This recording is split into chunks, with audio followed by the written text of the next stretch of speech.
নমস্কার বন্ধুরা, কেমন আছেন আপনারা সবাই? পৌলমীর সংসারে নতুন একটি ভিডিওতে আপনাদের সকলকে জানাই স্বাগত।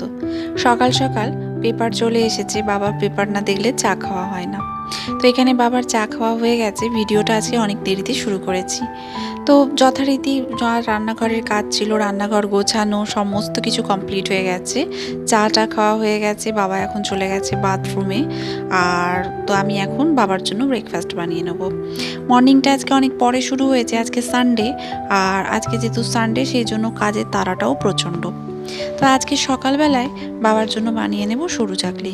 সরু চাকলি কম, ধোসাই বলা যায়। আর এই দেখো, এখানে গতকাল শনিবার ছিল বলে রাত্রে লুচি বানিয়েছিলাম, এতগুলো লুচিও বেশি আছে। আর এই যে সরু চাকলির ব্যাটারটা দেখছো, এটা গতকাল রাত্রে আমার ননদ দিয়ে গেছে।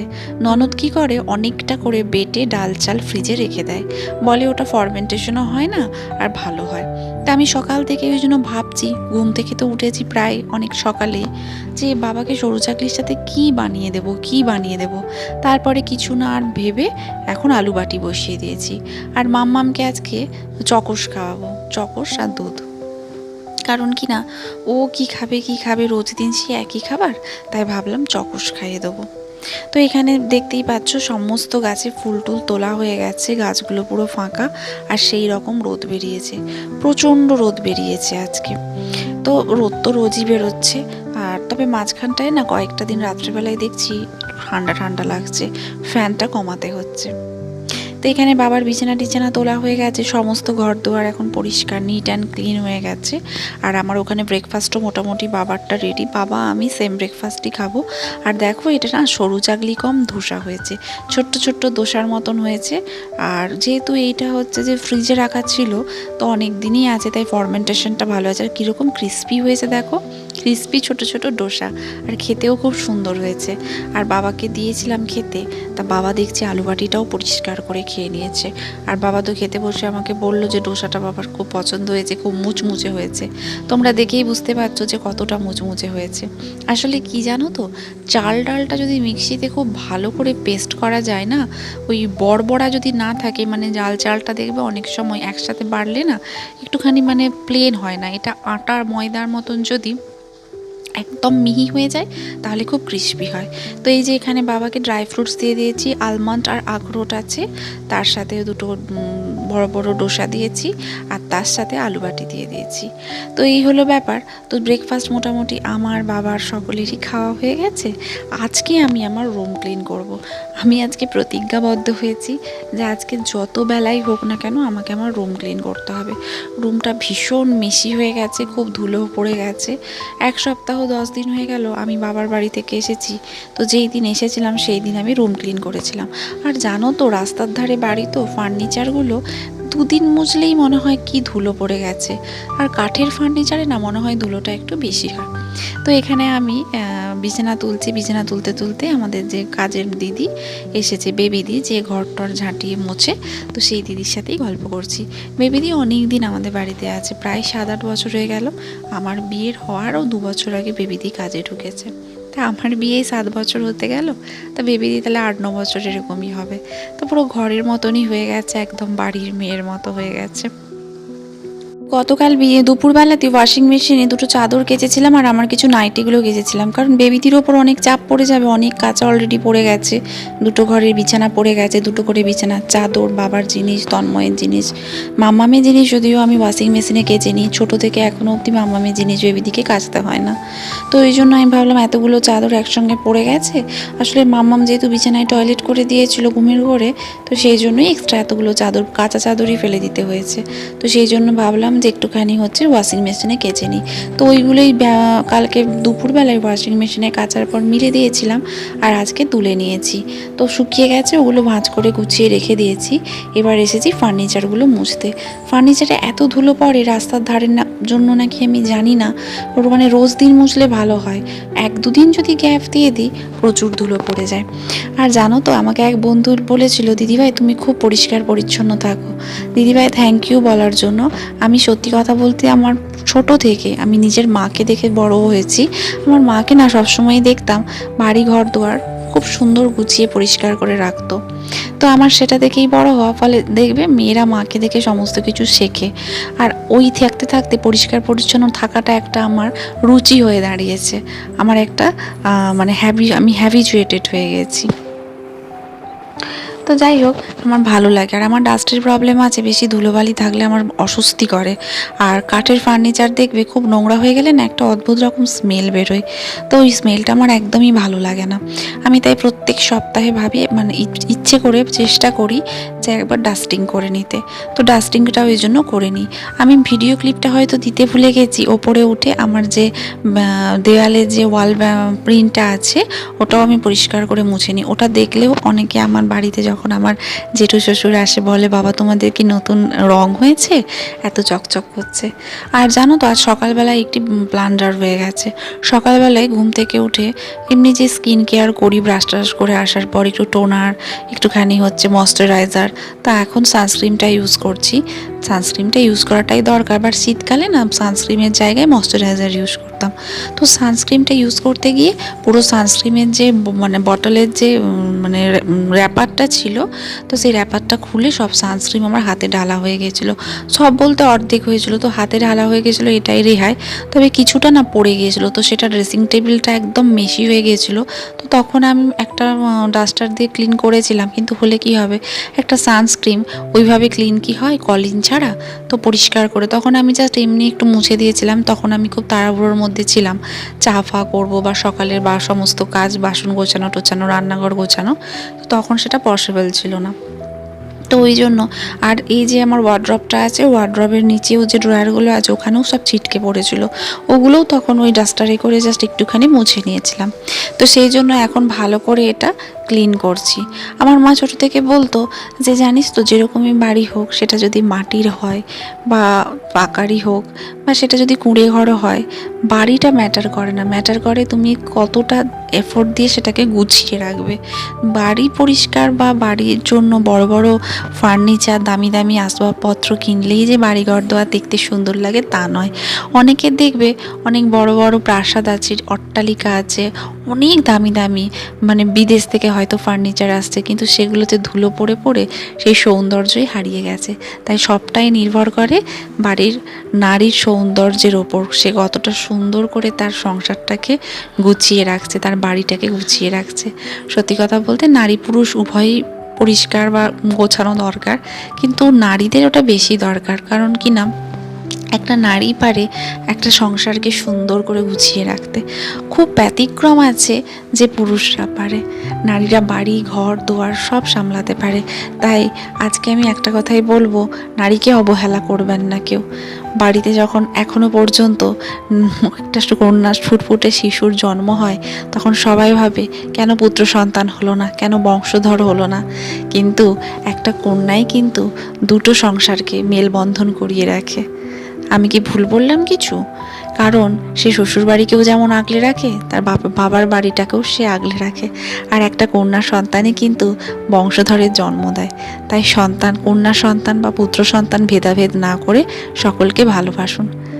তো আমার এটাই মনে হলো, তাই বললাম। কারণ আমরা দু বোন, তো যখন আমি হয়েছিলাম তখন আমার বাবার ভীষণ মন খারাপ হয়ে গেছিলো, এবং সেটা পরে আমি শুনি। এখন কোনো কিছু নয়, বা ছোটো থেকে আমাকে খুবই প্যাম্পারিং করেই বড় করেছে, কিন্তু সেই সময়টা সবাই আসলে এত আশা দিয়েছিল যে এবার ছেলেই হবে ছেলেই হবে। তো যখন হয়নি একটু নিরাশ হয়ে গেছিলো, তারপরে আবার ঠিক হয়ে গেছিলো। তো সেই জন্য সেই মানে 90s জিনিসটা আজ এত বছর পর এখনও কিন্তু সেই বহালটা বয়ে যাচ্ছে। যুগ পাল্টে যাচ্ছে, দিন পাল্টে যাচ্ছে, সময় পাল্টে যাচ্ছে, কিন্তু মানুষের মানসিকতা এখনও যেন কোথাও গিয়ে একই রয়ে যাচ্ছে। তো যাই হোক, আর আমি যদি কিছু ভুল বলি তোমরা কমেন্টে আমাকে জানিও যে দিদিভাই তোমার এই কথাটা ভালো লাগলো না। মনে হয় না যে আমি কোনো ভুল বললাম। তো যাই হোক, তোমাদের সাথে বকবক করতে করতে আমার সমস্ত কিছু গোছানো হয়ে গেছে। আলমারি, ড্রেসিং টেবিল মোছা হয়ে গেছে, টেবিলটা পরিষ্কার হয়ে গেছে, টেবিলের পুতুল টুতুল সমস্ত কিছু ঝেড়ে একদম সুন্দর করে নিট অ্যান্ড ক্লিন। এখন শুধু এই কাঁথাগুলোকে একটুখানি পরিষ্কার করে বিছানার চাদরটা পেতে নিলেই ক্লিন হয়ে যাবে। তো বেবিদি সমস্ত ঘর টর ঝাঁটানো হয়ে গেছে। তা আমার রুমে যে কাঁচা জিনিসগুলো পড়েছিল ওগুলো তুলে নিয়ে চলে গেল। তা আমি এখন এগুলো একটু ঝেড়ে নিলেই বেবিদি রুমটা ঝাঁট দিয়ে দেবে, তারপরে মুছবে, কারণ তারও তো তাড়া আছে, আমারটা শুধু দেখলে হবে না। আর জানো তো, টিভি সবই মোজা হয়ে গেছে। ওই পাশে যে দেখছো আমার ওই প্যান্টি টাইপের আছে, ওই ওয়ার্ড্রোবের পাশে একটা কাঁচের, তো ওইখানের পুতুল শোপিসগুলো একদিন বের করে পরিষ্কার করবো, আর যেদিন করবো সেদিন তোমাদের সঙ্গে দেখাবো।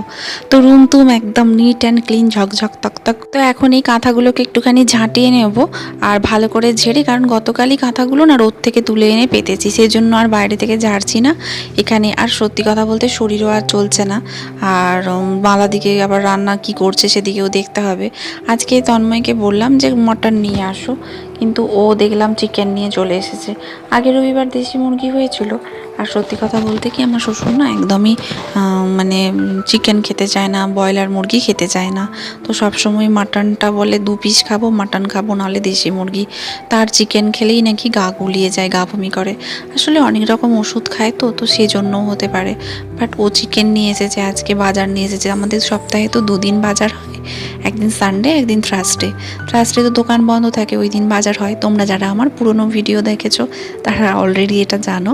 তো আজকে সানডেতে একদম দই থেকে, ফল থেকে, সমস্ত কিছু একদম, ওই যে ডিম থেকে, মাংস থেকে। মাছটা আমি ফোন করে দিয়ে, এক দাদা আছে বাজারে, সে দিয়ে যায়। তো যাই হোক, এখানে এখন বিছানাটা পরিষ্কার করে পেতে দেবো। আর জানো তো, বাড়ির অর্ধেক সৌন্দর্য, প্রায় 60% সৌন্দর্য বিছানার উপর থাকে।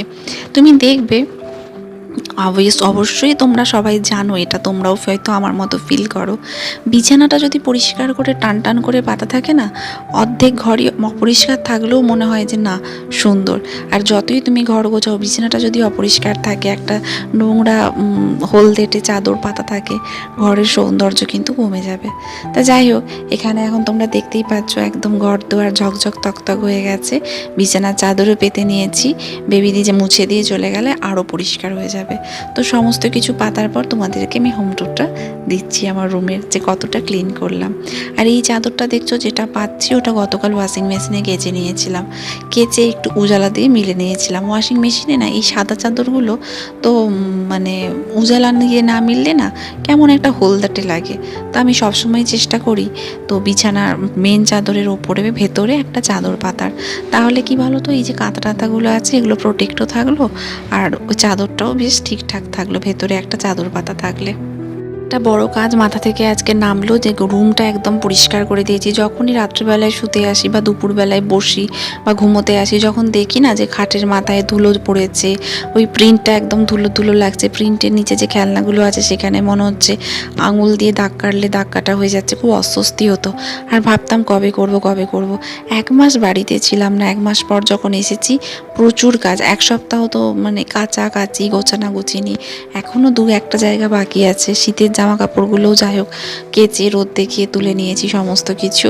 তো আস্তে আস্তে আসলে ছোট বাচ্চা নিয়ে সংসার সামলে এগুলো করাটাও খুব ডিফিকাল্ট, কিন্তু বলতে নেই, আমাদের বাড়িতে অনেকগুলো হেল্পিং হ্যান্ড আছে বলে আমার একটু সুবিধে হয়। কারণ এখন যদি আমাকে রান্না করতে যেতে হতো, তাহলে আমার পক্ষে কিন্তু এই রুম গোছানো সম্ভব হতো না। জলখাবার করা, বাচ্চাকে খাওয়ানো, বাড়ির সবাইকে ব্রেকফাস্ট দেওয়া, আবার সবজি কাটা, রান্না করা, তাই অনেকটাই চাপ হয়ে যেত। আর সত্যি কথা বলতে, আমাদের রাঁধুনি আছে তার অনেক কারণ। এটা খায় না, আমার শ্বশুরমশাই একরকম খাবে না, বর খাবে না, শাশুড়ি খাবে না, মানে দেখতেই 4 জন, কিন্তু মানে অনেক রকম পদ রান্না হয় প্রতিদিন। আমি একা থাকলে একরকম কি 2 রকম, একরকম অবশ্যই নয়, হয়তো ডাল সবজি মাছ হলো হয়ে গেল, কিন্তু এতগুলো রান্না প্রতিদিন করাটা না খুবই চাপের। তো দেখো বন্ধুরা, ঘর দুয়ার একদম পরিষ্কার হয়ে গেছে, সব কিছু গোছানো হয়ে গেছে, একদম ঝকঝক চকচক করছে সব। নিজের চোখে না দেখেও শান্তি, একদম নিট অ্যান্ড ক্লিন। সত্যি কথা বলতে আমি যখন প্রত্যেক সপ্তাহে রুমটা ক্লিন করি সেই দিন আমার ভীষণ আনন্দ লাগে। স্নান করে বেরিয়ে দেখবো সব কিছু পরিষ্কার। আর জানো তো, সবাই আমাকে প্রশ্ন করে যে দিদি তুমি ছোট বাচ্চা নিয়ে, বা আমার বাড়িতে যখন আসে কেউ বৌদি বলে, বৌদি তুমি ছোট বাচ্চা নিয়ে এত কী করে টিপটপ রাখো ঘর। সবটাই ইচ্ছের উপর। বাচ্চাকে যদি একটু শাসন করে ধমক দিয়ে বলা হয় তাহলে সে দুবার ঠিক বদমাইশি করবে, তিনবারের বেলায় আর করবে না। তো যাই হোক, মালাদি এখানে দেখতেই পেলে এক গাদা বাজার এসেছে। মালাদি সবজি কাটছে আর এখানে চিকেনটা তেল হলুদ মাখিয়ে রেখেছে মালাদি। আর ওখানে সমস্ত কিছু জোগাড় করছে। আজকে চিকেন হবে, শাক কলমি শাক এনেছে, কলমি শাক ভাজা হবে, আর একটু চাটনি করতে বলেছি, ব্যাস। আর এখানে হচ্ছে ছোলা মুখটা ভিজিয়ে রেখেছিলাম, সেটাই এখন তুলে দিলাম। আর আর সেরকম এখন আজকে কিছু রান্না নেই, যেহেতু চিকেন হচ্ছে। আর রায়তা করব, একটু রায়তা বানিয়ে নিলে না চিকেনের সাথে একটু রায়তা রায়তা মন করে। আর মাম্মামকে এখানে দিয়েছি। মাম্মাম সকালে না চকোসটা দেখালাম, ভালো খায়নি। ও দুধের স্বর একদম পছন্দ করে না, দুধের স্বর ছিল বলে বারবার হিক্কার উঠাচ্ছিল, তো সেই জন্য লাস্টের দিকে প্রায় পড়েই ছিল। তো বাজার থেকে ফল এনেছে, আর ওই কালো আঙুরটি খেতে খুব পছন্দ করে, তো সেই জন্য ওকে একটা বানানা দিলাম আর অল্প 2-4টে কালো আঙুর ধুয়ে দিয়েছি। তো ও নিজে নিজেই খাচ্ছে। ও গিয়েছিল ওর বাবার সাথে বাজার।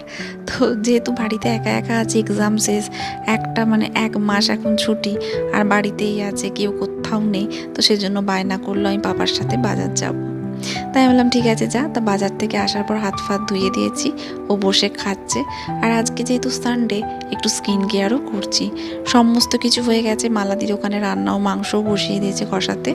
আর হাজব্যান্ডও স্নান করছে, ও বেরিয়ে গেলে আমি ঢুকবো স্নান করতে। তো সেই জন্য ভাবলাম একটা স্কিন কেয়ার করে নিই, একটু প্যাক মাখি। সত্যি কথা বলতে শুধু সংসার বাড়ি ঘর দুয়ার সামলালেই হবে না, আয়নার সামনে যখন দিনের শেষে দাঁড়াবো নিজের স্কিনটাও যেন সুন্দর লাগে, চকচক করে, তাই না? তোমরা কি বলো? তোমরাও নিশ্চয়ই আমার সাথে একমত। কারণ শুধু বাড়িঘর করলেও হবে না, নিজেকেও প্রেজেন্টেবল থাকাটা খুব দরকার। নাহলে নিজের চোখে নিজেকে বাজে দেখতে লাগলে একটা নেগেটিভিটি কাজ করে, দেখবে। তো যাই হোক, ওয়াশিং মেশিনে প্রচুর কাচা হয়েছে, কিন্তু আজ 2-3 মাস হয়ে গেল ড্রাম স্কেলিং করা হয়নি। যদিও আমাদের খুব একটা নোংরা ওয়াশিং মেশিনে কাচা হয় না, সবই বেবি দিয়ে পরিষ্কার করে কেচে নেয়, যেগুলো খুব নোংরা থাকে।